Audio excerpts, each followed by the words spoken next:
PTI के लोगों को, खैर अभी शौकत साहब आते हैं उनसे पूछेंगे, वो कहते हैं आप तो हमारी तरफ खड़े होइएगा अगर हम कुछ हमला करते हैं तो खुदा ना खास्ता, मतलब इस तरह की बातें भी की जा रही हैं।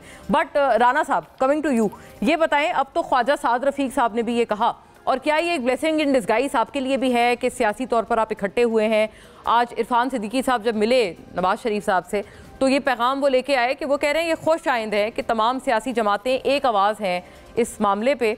और क्या आपको should you not as the government do more about it? Khwaja Saad Rafique साहब की बात सुनाइएगा और दिखाइएगा नाजरीन को। फिर मैं राना साहब से यही सवाल कर रही हूँ, हुकूमत पाकिस्तान पाक भारत तनाज़े के हवाले से अपोजिशन को एतमाद मिले, वो ये बात करते हैं अपोजिशन से गैर मशरूत ताउन की तवक्को है, मतलब उन्होंने खैर की तवक्को की है। पार्लियामेंट मुश्तरका हंगामी इजलास तलब किया जाए, इजलास में हुकूमत और अपोजिशन मुश्तरका तौर पर पहलगाम हमले के हवाले से गैर जानिबदार तहकीकी कमीशन की तश्कील का पाकिस्तानी मौक़िफ़ का इरादा करें, और जाफर एक्सप्रेस हमले समेत पाकिस्तान में दहशतगर्दी के वाक़यात में भारतीय मदाखलत के शवाहिद पर भी बात की जाए। खित्ते में अमन व इंसाफ के लिए तजावीज़ सामने लाई जाएँ। अक़वाम मुत्तहिदा और आलमी बिरादरी से अपना किरदार अदा करने का मुतालबा किया जाए। सिक्योरिटी इदारे पाकिस्तान में दहशतगर्दी और वारदातों में भारतीय किरदार के शवाहिद पार्लियामेंट की कौमी सलामती कमेटी में पेश करें। मतलब quite many dues for you. Rana, आपको नहीं लगता अब आप बिस्मिल्लाह करें इस सिमत में? बिस्मिल्लाह रहमान रहीम। देखिए, मेरे ख्याल से गवर्नमेंट इसी सिमत पे काम कर रही है। जो पार्लियामेंट से, सेनेट से जो मैसेज गया वो यूनिटी का गया।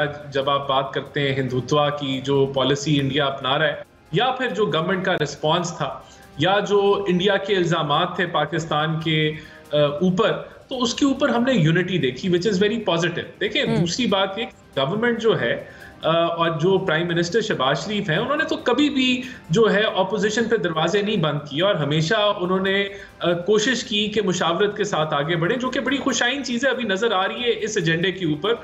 हम ये उम्मीद करते हैं कि आगे पाकिस्तान के और इशूज़ के ऊपर भी हमें ये मुशावरत या यूनिटी जो है वो नज़र आए। तो हमारी पॉलिसी में तो कोई ऐसा नहीं है कि हम एक जमात को जो है वो साइडलाइन कर रहे हैं, या हम जो है वो मुशावरती अमल की तरफ नहीं बढ़ रहे। प्राइम मिनिस्टर ने ये भी कहा कि अगर हम हाउस में कमेटी बनाते हैं वहां हम मिलकर बात करें, लेकिन बहरहाल it is good, it is अच्छी बात है कि पाकिस्तान यूनाइटेड है। और जो जिस तरह के इल्ज़ामात इंडिया से लगे, देखें, इंडिया का ये ख्याल था कि जो वो उसकी रीजन के अंदर एक इकोनॉमिक अथॉरिटी वो समझता है कि वो रखता है, और जो ट्रेड उसकी मुख्तलिफ ममालिक के साथ बढ़ गई है, तो वो उसका जो भी वो मौक़िफ़ पेश करेगा उसका बायन होगा, ममालिक उसके साथ चलेंगे। लेकिन मेरे ख्याल से बड़ी डिसअपॉइंटमेंट हुई होगी मोदी को और भारत को जब उनके इल्ज़ामात किसी ने भी बाय नहीं किए। और दूसरी तरफ से जो पाकिस्तान का स्टांस जो सामने आया, विच वॉज वेरी क्लियर, बड़ी क्लैरिटी के साथ, कि हम जो है हम ट्रांसपेरेंट, इंडिपेंडेंट, न्यूट्रल जो एक इंक्वायरी है उसके लिए हम तैयार हैं। और ये किसी मुल्क के लिए ये दावा करना बहुत बड़ी बात है। ये शो करता है उसका कॉन्फिडेंस, या ऐसे इल्जामात से जो है कोई किसी किस्म का लिंक ना होना। और मेरे ख्याल से ये वो बुनियाद बनी कि पूरी दुनिया में भारत को सपोर्ट ना मिली, जबकि उनकी जो लोकल एक उन्होंने बिल्डअप किया था नैरेटिव, वो प्रेशर मोदी पे है। और बिल्कुल उनको फेस सेविंग जिस तरह आप जिक्र कर रही थी, मेरे ख्याल से वो कोशिश जरूर कर रहे होंगे कि वो रास्ता निकालें, लेकिन इन बिटवीन जब वो कोई शवायद नहीं पेश कर सके, तो अब इंडिया से आवाजें उठ रही हैं। इंडिया से जो एक सवालात उठ रहे हैं सिक्योरिटी लैब्स के ऊपर, दीगर चीजों के ऊपर।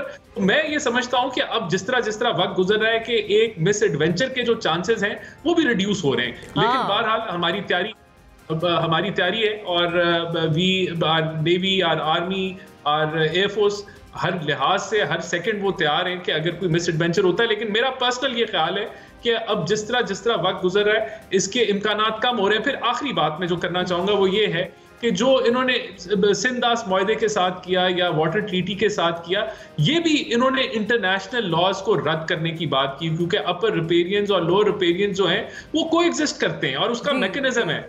अगर जो इंडिया का मौक़िफ़ है वो दुरुस्त है, तो फिर तो चाइना को खाली इंडिया का पानी भी बंद कर देना चाहिए, और इस तरह तो पूरी दुनिया में जो है वो धर्म भरम हो जाएगा और एक क्यास आ जाएगा। तो ये यहाँ भी मैं समझता हूँ कि इंडिया की मूव जो है वो सस्टेन नहीं कर सकेगी, और दुनिया उसको रद्द करेगी, क्योंकि दुनिया के अंदर क्यास तो फैलाने वाले जो हैं वो कम ही लोग हैं इस तरह के। तो no one is going to stand by their stance and narrative. तो ट्रू, ये बात बिल्कुल आपने वजह फरमाई। और ये कि आप साथ साथ ये भी कह रहे हैं, आप ऐसे अंदिया दे रहे हैं राइट, कि हो सकता है हंगामी इजलास पार्लियामेंट का ये इस अलोंग दीज लाइंस आपकी गवर्नमेंट कुछ कॉल करे और ये जो तमाम तर तकाजे हैं ये आप आलमी बिरादरी से करें एज यूनाइटेड पाकिस्तानी पार्लियामेंट? देखिए ये तो वी आर डूइंग इट ना, हमने यूनाइटेड नेशंस को ऑलरेडी इस चीज के ऊपर इंडिकेट कर चुके हैं कि हम उनके साथ एविडेंस शेयर करने जा रहे हैं जो जाफर एक्सप्रेस के हवाले से है, और जो बाकी भी जो एविडेंस जो आया है, हमने तो पार्लियामेंट किया या जॉइंट सेशन किया, हमने तो इंटरनेशनल मीडिया, लोकल मीडिया के सामने सारे शवाहिद रखती हैं। और ये कहना DGISPR का या अफवाज का कि आप इसका फोरेंसिक कराएं, this information is available and it is, इसकी स्क्रूटनी करें आप, और हम इसके